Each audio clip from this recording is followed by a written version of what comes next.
कृष्णाय वासुदेवाय हरये परमात्मने प्रणतः क्लेशनाशाय गोविंदाय नमो नमः। अर्थात हे भगवान श्री कृष्ण, हम आपके शरण में रहते हैं। हे वासुदेव जी के पुत्र, आप परमात्मा हैं। जीवों के क्लेशों को हरने वाले आपको हमारा प्रणाम है। हरे कृष्णा। आज अपने वीडियो में हम आपके लिए पाप मोचनी एकादशी की कथा लेकर आए हैं। युधिष्ठिर महाराज ने भगवान श्री कृष्ण से पूछा, हे केशव, कृपा कर आप मुझे चैत्र मास के कृष्ण पक्ष में आने वाली पाप मोचनी एकादशी के व्रत में बारे में बताएं। यह सुन मधुसूदन श्री कृष्ण बोले, हे राजन, पाप मोचनी एकादशी व्रत के करने से मनुष्य के सारे पापों का नाश हो जाता है। पाप मोचनी एकादशी की व्रत कथा के अनुसार वर्षों पूर्व देवताओं के कोषाध्यक्ष कुबेर जी के पास चैत्र रत्न नाम एक सुंदर उपवन था, जिस उपवन में भोलेनाथ के परम भक्त मेधावी ऋषि तपस्या कर रहे थे। अनेक तपस्याओं अप्सराओं ने उनकी तपस्या भंग करने का प्रयास किया, किंतु वह निष्फल रही। इसलिए मंजू घोषा नाम की एक अप्सरा ने ऋषि की तपस्या भंग करने की निश्चय ले लिया। मेधावी ऋषि के आश्रम से कुछ दूरी पर वह मधुर वीणा बजाने लगी और गायन करने लगी। मेधावी मुनि घूमते हुए उस ओर गए और उसे इस प्रकार गायन करता देख मोह के वशीभूत हो गए और उसके साथ रमण करने लगे। भगवान भोलेनाथ के रहस्य का वह भूल गए।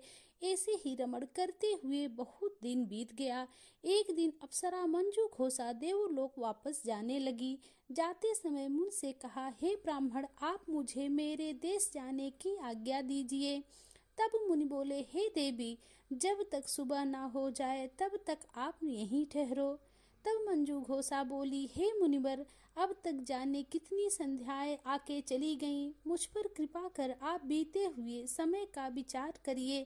तब मंजू घोषा की बात सुन ऋषि ने बीते हुए समय का हिसाब लगाया।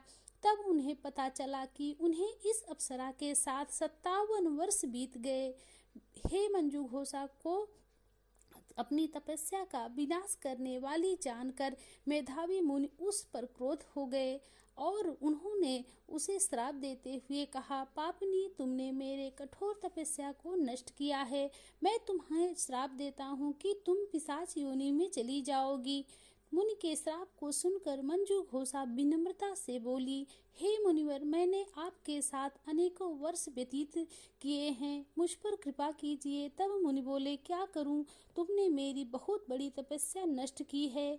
चैत्र कृष्ण पक्ष में जो शुभ एकादशी आती है उसका नाम पाप मोचनी एकादशी है। वह सभी पापों का नाश करने वाली है। हे सुंदरी, इस एकादशी का व्रत करने से तुम्हें पिशाच योनि से मुक्ति मिलेगी। ऐसा कहकर मेधावी मुनि अपने पिता च्यवन मुनि के आश्रम में चले गए।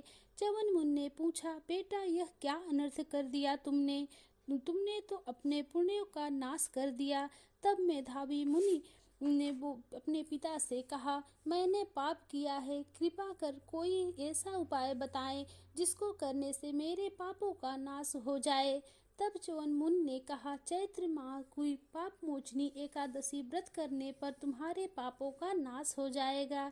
यह सुन मेधावी मुनि ने विधि पूर्वक पाप मोचनी एकादशी का अनुष्ठान किया, जिसके प्रभाव से उनका पाप नष्ट हो गया और वह तपस्या से परिपूर्ण हुए। इसी प्रकार मंजू घोषा ने भी व्रत का उत्तम पालन किया, जिसके प्रभाव से वह पिशाच की योनि से मुक्त हुई और उत्तम रूप धारण कर स्वर्ग लोक चली गई। हे राजन, जो मनुष्य पाप मोचनी एकादशी का व्रत करते हैं उनके सभी पाप नष्ट हो जाते हैं और पाप मोचनी एकादशी की कथा पढ़ने सुनने वालों को सहस्त्र गोदान का फल प्राप्त होता है। जय श्री हरि विष्णु श्री कृष्ण गोविंद हरे मुरारी, हे नाथ नारायण वासुदेव।